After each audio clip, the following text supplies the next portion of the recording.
Hey guys, welcome back to my channel. If you're new here, my name is Liz and I film videos on random things that I'm working on throughout life, mainly to keep myself accountable, but it's kind of fun to talk to you guys too. So today we're going to be talking about creativity for engineers. Now that might seem kind of odd because you're like, engineers, they're thinkers, right? They aren't creative. Shocker. They are. Believe it or not, you do need a little bit of creativity. So I have kind of been in a little bit of a slump. I'm tired. I feel like everyone has like standards and rules and it's so strict and you can't really play with anything at work. So that is kind of the main problem that I'm going through. Now, in order to solve this problem, I needed to get some inspiration, is kind of what people call inspiration. You get inspired. Now, nothing against inspiration, but I don't really like that word. But I think creativity was the word I was looking for.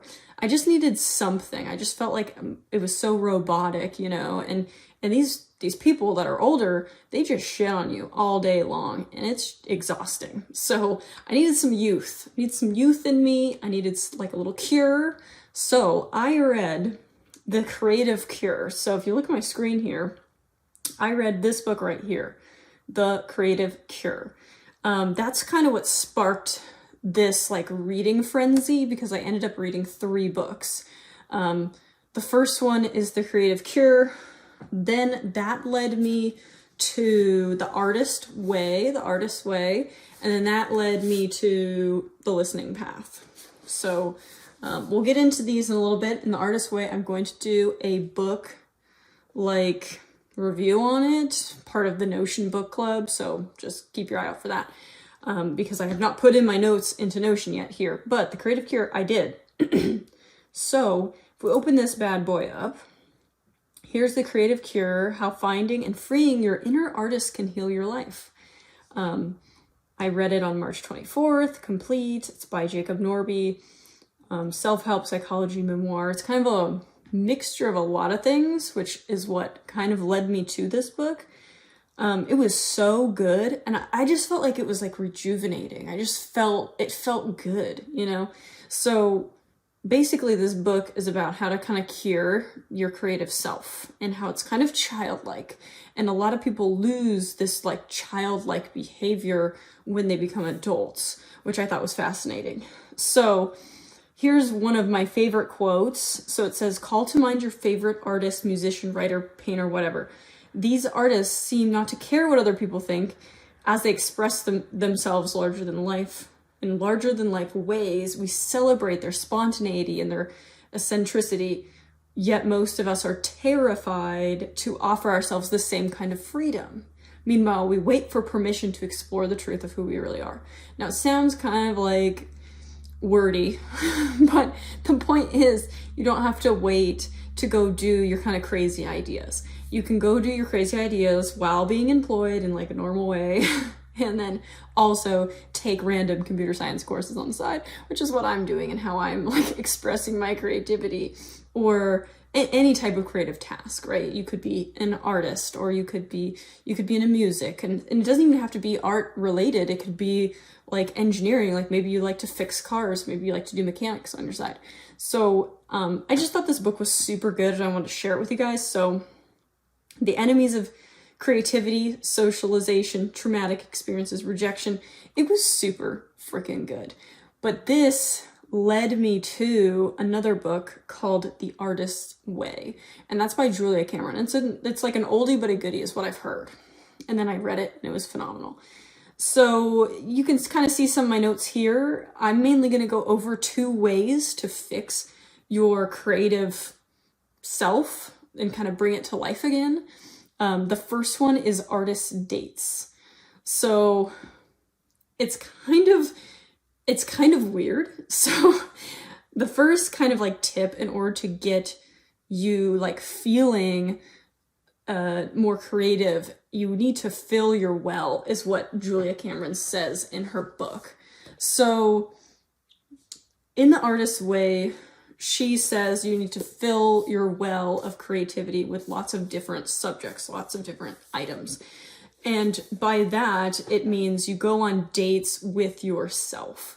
Now that might seem kind of weird, and it was weird at first because I was like sitting at a cafe reading by myself, which just seemed wrong. But it was also very nice. So some ideas for artists, or the rules for artists: you have to go alone. You can't bring somebody. The goal is to feed your artist. It should feel like play, and a lot of people struggle with this because a lot of people, obviously, if you're watching this video, you really like productivity, other things like that, and my channel is all about that. But it's really hard to let yourself play and absorb things that aren't necessarily productive, right? So the artist date, you're supposed to go alone. You're feeding your artist. Some ideas would be to like go to a museum. This museum could be an art museum. It could be a rock museum or a fossil museum. It could be an airplane museum, like just somewhere where you can kind of play and you can kind of just watch things without having to work. And then, or you could go to a rock store. Like I'm all about the rocks and fossils. You could cut up pictures from a magazine and kind of paste them on your wall, but usually trying to get out. You could go to like a rose garden. You could do a bike ride and collect plants. You could go build something. You could do a science project. Kind of the ones you want to do when you're a kid with the volcano. Always want to do that one. Never have done it. You could draw. You could go to a children's bookstore and just sit and just play with books. So it's kind of like you're just feeding yourself, right? It doesn't necessarily have to be academic. I tend to go academic because this is more of an engineering creative rejuvenation rather than like an artist, because I'm an artist in the way that I'm an engineer, but I'm not. I don't like draw and paint and do all that stuff. I mean, I kind of do, but I'm steering more of the engineering artist. But it was new, open, and it feels so uncomfortable in the beginning. So just like bear with me. You should go once a week with yourself, or maybe like once every 2 weeks if you're starting, and just see how you feel. You're so more into tune with things when you go on these like artist dates. It's unreal. I felt so self-conscious the first time I did one. I was like, I'm in a cafe alone. People think I'm a weirdo, which I mean, I am, but. And then the next form of like rejuvenation is also, I don't think that he mentioned it in his Creative Cure book, but the next one is called morning pages. Now, secretly, I've been doing morning pages my entire life and had no idea it had a name. So I write in a journal, nothing fancy to it, just this like normal black journal. And I write down my problems. Now, it's not necessarily my problems, just whatever the hell I want to write. And I do that every morning, almost every morning. And I've done that for years, like many, many, many years. She, on the other hand, Julia Cameron, in The Artist's Way, she talks about this cool idea of doing morning pages. I'm like, oh my God, I've been doing those my entire life and had no idea it had a name. So who knew? But you're supposed to write a stream of consciousness in your journal. She says like 3 pages. I do 1 because I'm a cheater. And you just kind of write like just random things that's like in your mind. You're clearing your mind for the day.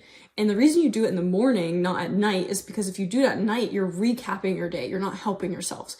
Where in the morning, it's like you're clearing yourself of all your problems, you know, like that dentist appointment you've been putting off, or just whatever the laundry you haven't folded yet. You just keep writing, and then you just release yourself. And it's so nice.